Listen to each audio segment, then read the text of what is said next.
in this business, in a lot of ways, you get what you give, So if you come from a position of giving value to others, you will in turn get value for yourself. I really am a believer in that life is sort of like a mirror in that way.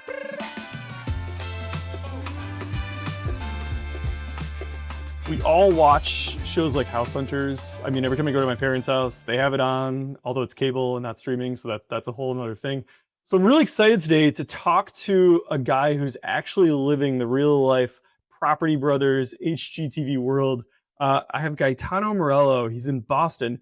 He is the top guy in town for restoring, renovating, and reselling some of the coolest historic homes that, frankly, in our country. So, Gaetano, welcome to the show today.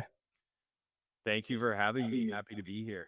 So I want to just jump in. This is a podcast for realtors, and you've been in the space for a really long time, and you're doing something right now that I think everybody listening is going to have to get really good at quickly, because we keep hearing we have an inventory shortage in our country, but I don't think it's necessarily a real inventory shortage of total houses. I think it's a shortage of homes that people actually want to be in.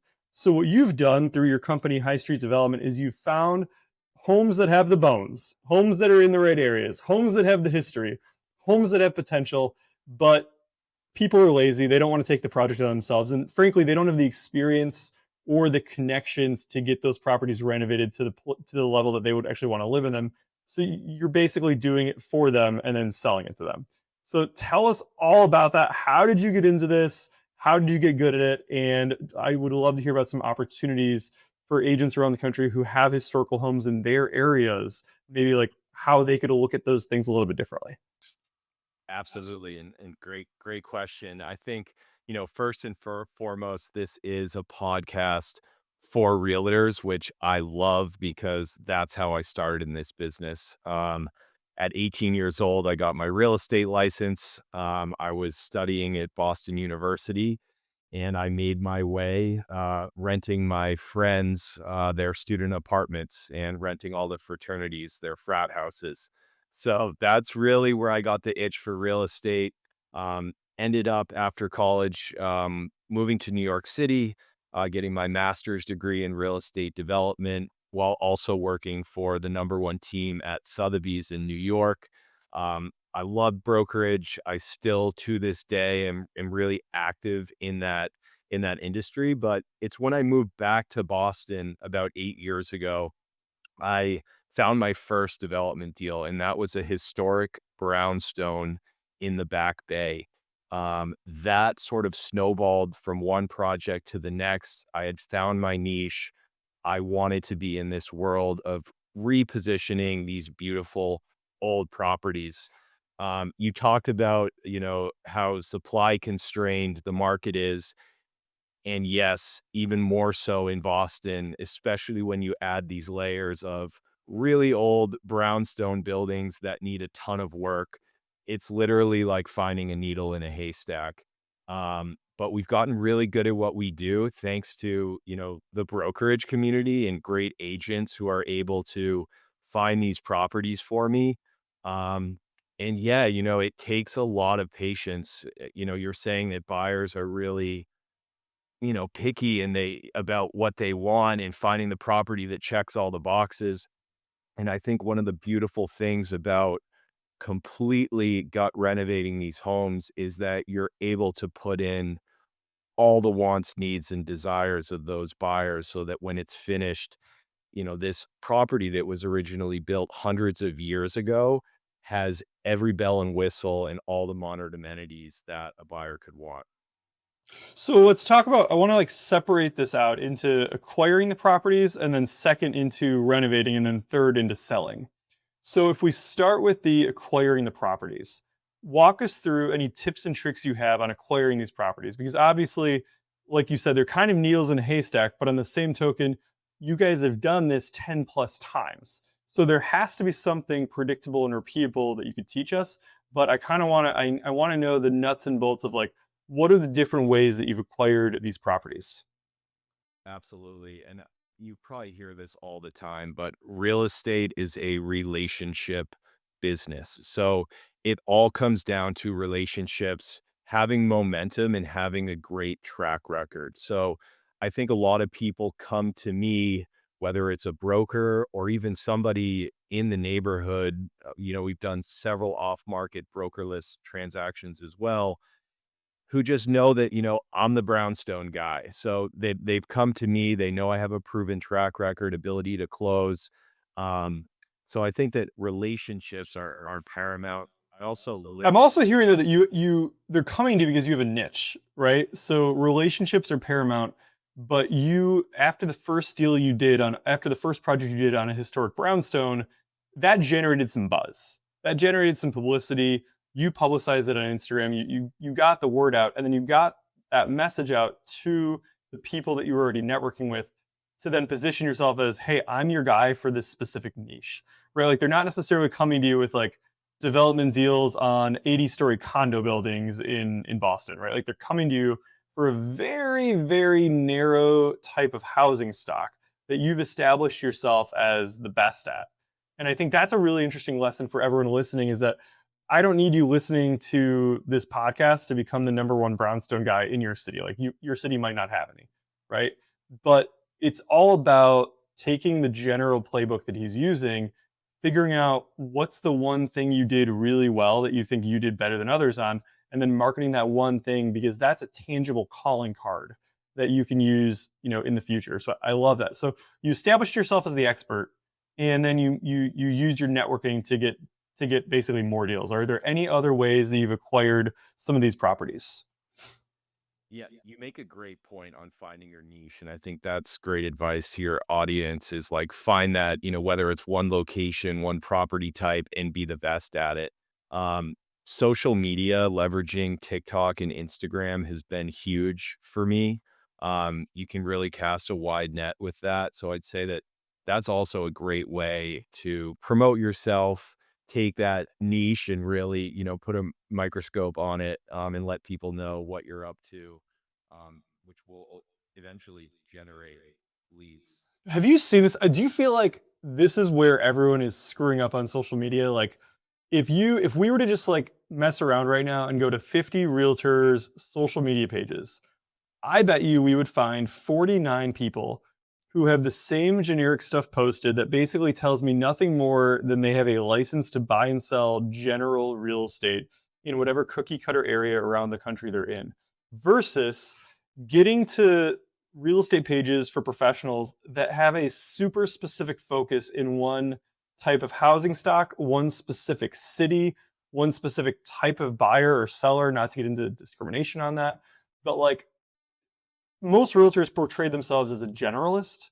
Very few are specialists in like any one little niche. I think that's probably a huge problem. That's where when I look at your Instagram, it's it's historic, historic, historic, historic, brownstone, brownstone, brownstone, Boston, Boston, Boston. Right? Like it's you're probably one of maybe one of one, but more likely one of like three people in your area who has that specific focus. So then when I'm searching for that as a buyer, a seller, another broker, it's easy for me to say like, hey, this guy clearly does what I need done. And then I just have to assess, is his personality the personality of someone that I'd like to work with? Absolutely. I think that again, like finding your niche and using your social channels to promote that. I also think like a little bit different, but when you're a broker as opposed to a developer, people are also hiring you largely based on your personality. And you just mentioned it. Is this someone who I'd like to work with? And some of the most successful brokers that I've spoken to, their social medias are not about, the properties so much. It's about their lifestyle. It's about them, being on a ski lift in Aspen and meeting clients or on the tennis court, you know, playing, against their clients. People want to hire people who kind of have the same lifestyle that they have. So when I've spoken to some of these brokers, a lot of their Instagrams are like largely lifestyle, and it attracts a certain client for their business, which is interesting. And I think that's probably the number one question I get. Like when I'm in a presentation, someone will be like, hey, what percentage business and personal should my page be? And I'm like, that's kind of the wrong question because your business and your lifestyle should really converge at some type of center point. Like, I don't know, half my friends don't know what I do for a living because on social media it appears that all I do is travel with my family and I post some marketing stuff every now and then. But realistically, like we're traveling to a conference, I just bring the family along with me, and that's part of the brand that I'm working. And then I attract more people that are into that, and then we become friends, and it makes it fun. And now when I'm in Boston in 2 weeks, I'm gonna hit you up and say, dude, tell me where to take my wife on a great date night. And like now I have a connection in Boston to do that. And that's what people are looking for. And most social medias are just so like friggin' statistic and boring heavy. And maybe you post a picture of the sandwich you ate, but it wasn't a good sandwich to begin with. And there's just not mu- there's just not much there. So we've already learned in this show. Number one, you gotta find a niche and select it. Number two, you have to cast a wide net and find a way to promote that. But number three, walk us through like how do you stay on top of like not losing millions of dollars because you're buying these properties that are already a huge investment. And I don't know, maybe you were born with billions, but I'm assuming that's probably not the case, right? So, how do you stay on top of trends to the point where you're competitive without making risky improvements to these properties that are then too specific and unsellable? Because that's been my fear when I've bought properties is I don't want to overdo it, I don't want to underdo it, and I have to make sure that I'm timing trends to like just ahead of where I am right now, but not too far ahead. Yeah. Number one, you make your money on the buy. So like right away, you have to buy the property right and at a good basis. Secondly, when you're talking about, losing millions on like specific design choices or going too deep, like I always call that like digging too deep. You don't want to overspend or, read your buyer wrong. And I think that comes down to team. I rely heavily on my designer and my architect that's not just working with me, but, have a lot of development clients and they really know what are the tastes and preferences and what's trending right now in terms of design. And then lastly, what I'll say is the larger the house, like right now we're working on one, it's a $15.5 million single family. It's hard not, to go specific, right? It's like who is this buyer spending all this money and what do they want? You have to try to like put yourselves in their shoes and it can be really challenging. So a lot of times how we solve for that is we'll pre-market, so that we can take a buyer maybe halfway into the development process and allow them to specify some of their finishes. Because the last thing you want to do is pour a ton of mid money into a house and have a buyer say, this just isn't for me. I have the money, but this isn't for me, you know? This is something that we see, like if you look at every market in the country, like whatever is like 25% higher than the average or the median, it's a very common problem. Builders are putting houses up that people could buy. It's not the money problem. It's a problem of for that amount of money, they want it to be very specific to them, right? Like I remember when we built our house, and this is the probably the snobbiest thing I'm going to say, but it wasn't expensive, so I'll say it. I wanted my walk-in closet to have a cutout in the middle for my watch winder so that like when I walked into my closet, the first thing I saw were all of my watches spinning in like a concentric pattern. And like that for me was really important. Now, the total cost on that was like $600 worth of lumber. I don't know, something, maybe some paint. But if they had already done the closet beforehand, the house would have been missing that. And in the total scope of the project, I didn't want to have to move in and then hire another contractor to figure that out. And I think that's what a lot of what we're seeing in the not even necessarily high end. We're seeing that in like the general high end. And I think it's a big mistake that a lot of builders, developers, and realtors are making. The other interesting thing you mentioned in that customization piece is the pre-marketing of the development and the property. And that's something that I would love to see more realtors doing on normal real estate transactions because the the market is moving fast, but everyone is very specific and a lot of buyers, especially who have a decent down payment, they're buying a home and then they're going to redo something. So if you can caution your sellers to maybe not redo everything up front, but to pre-market that home with what is the opportunity that this room could be, what could this kitchen be like, have the realtor for that giant commission they're making start actually putting some thought into what could this property be for that next buyer, and then using that as an opportunity to pre-market those visions. I think it's a huge missed opportunity, but unfortunately, it's what a lot of buyers are coming to expect from a realtor earning a 3 to 6% commission. Not that we're allowed to talk about that. I apologize in advance.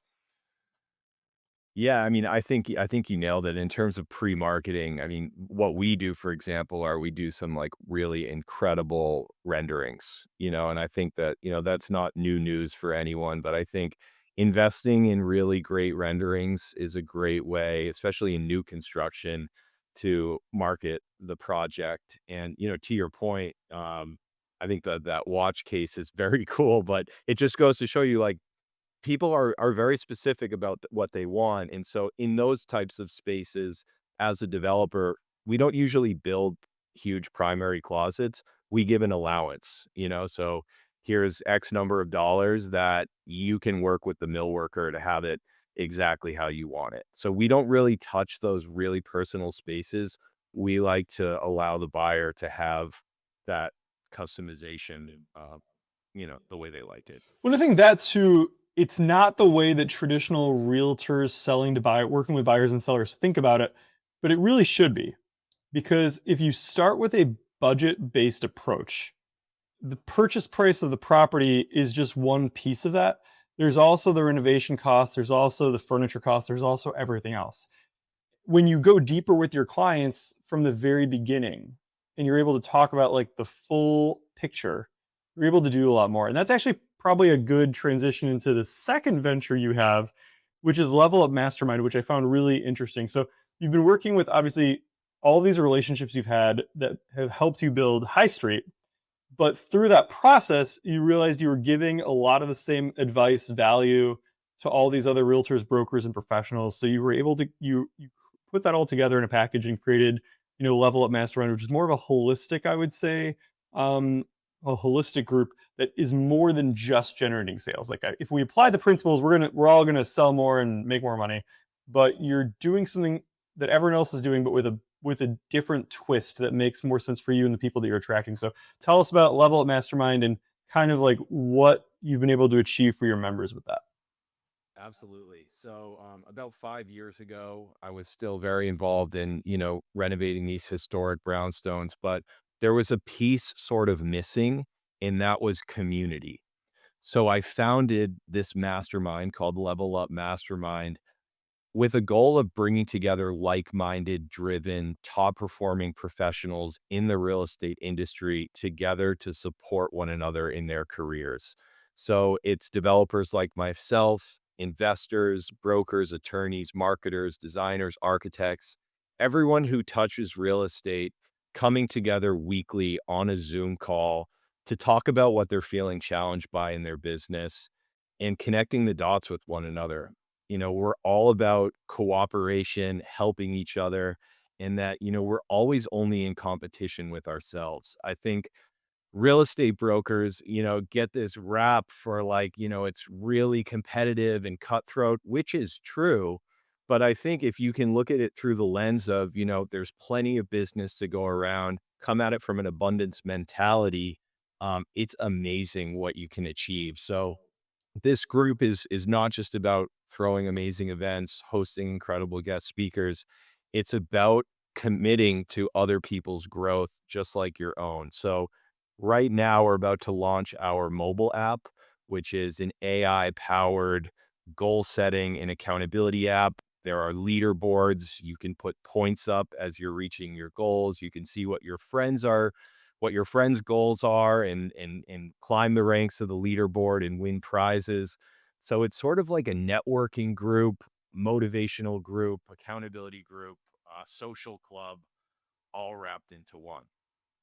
So the word that comes to mind when I'm thinking about what you're doing is social capital, because a title rep 20 years ago, 15 years ago taught me that my skill set is not really marketing. Like I'm good at it. That's how I make money. But what I'm actually doing is I'm developing social capital by, in essence, like taking information from one person, moving it to someone else where there's more value, where they can get value out of it. And that's kind of a version of what you're doing so that agents can get more social capital for themselves by helping others and by really getting into a group where they can learn something, but also they have the potential to get referrals and to have other value adds happen.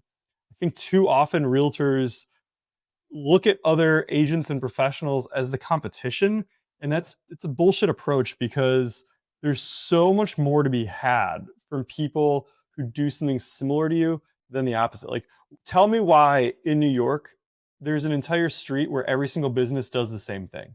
Like, you're the diamond district, why do we need 500 diamond stores on the same street? It's because they're working together. There's a reason that people flock to the same area, and it's because there's a lot you can do when you work together. And I'm thinking like, if I'm a new agent, I the first thing my first day, I need to join a networking group, and I need to get in front of 50 agents who are one step ahead of me or who are similar to me and are making it work, so I can get ideas on how I might make it work in this industry. And I like that you guys are putting more of a holistic, and it sounds like I didn't even realize this, but it's a very gamified approach to the real estate like mastermind setup. How did you come up with that? Because that, I mean, I've had, hundreds of people on this show that have a coaching program. I haven't seen a gamified one yet, and that kind of intrigues me from the competitive point of view. Yeah, one, it just makes it fun, and, another thing is people play differently when they're keeping score. When there's a scoreboard and there are results, people step up, and when those results are visible to your peers in the industry, people play differently. They're there to compete, they're there to have fun. So it's just another layer of accountability. Keep a compelling scoreboard.